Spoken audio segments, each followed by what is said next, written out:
Market right now, in reference to the yield projections, there's still I would say the bean numbers I think is coalescing around the assumption that USDA is probably a little low on bean yields. The bean yields have consistently been rewarded with higher yields from the west clear to east. Everybody has been pleasantly surprised on the bean yields.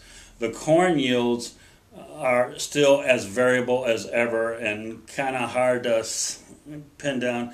I don't think we have any potential of a major surprise increase in yield, but equally I don't think we have any major surprise of yield reduction. I think USDA is probably within a bushel of being correct. Where the real difficulty that's developing is we have regional problems of yield. We need inventory in the west, I say Missouri and south going into Kentucky. They just did not, in Texas they didn't have a crop there, and there's a lot of livestock, and so they're demanding inventory very aggressively for the bin door shuts. And then you get over into Ohio. They had some regional problems, and they're really trying to push basis levels to get control of the cash corn. So there's regional pockets of very strong shortage, which is really helping the market do something exceptional this fall, which is exceptionally strong basis. Which leads to the logical question, what do I do now? Basis is the difference between your cash price and Chicago price. And traditionally, at harvest, basis is wide because there's a lot of supply. And there's a saying in the commercial industry, when basis is wide, you want to own the product. When basis is tight, you want to sell the product.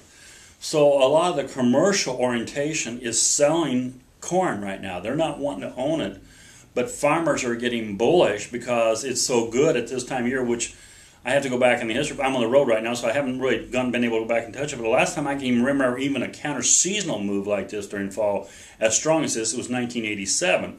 When everybody said, well, look, 88 occurred after 87. But you got to remember, 87, for 3 years we had been reducing acres.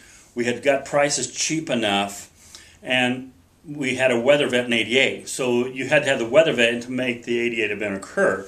So I think there are some differences between 87 and 88. But I would challenge producers that the tight basis behavior you're seeing right now is setting a situation that's going to motivate, I think, a large proportion of farmers to store inventory. And the statistics suggest that farmers are going to store the product unpriced, and the commercials won't have control. There's also another old saying, which I think is very valid.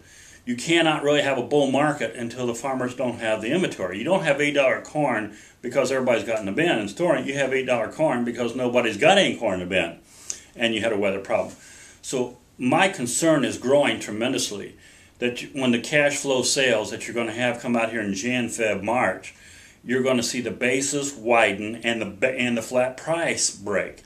More enough to really spook farmers out of inventory. The only way you're going to get, I think, the higher prices that people mentally want, which is $7.50, $8 corn, is you're going to have to go all the way to next June, July.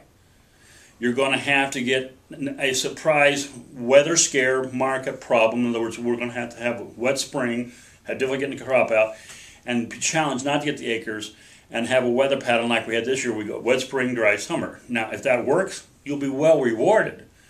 But I would challenge you, that's a lot of ifs that have to occur to make you right. So why not maybe move your cash product now, Jan, Feb, if you so want to be speculative for bullish, put it on paper, but really use the June, July rally to sell your 012 and 013 product.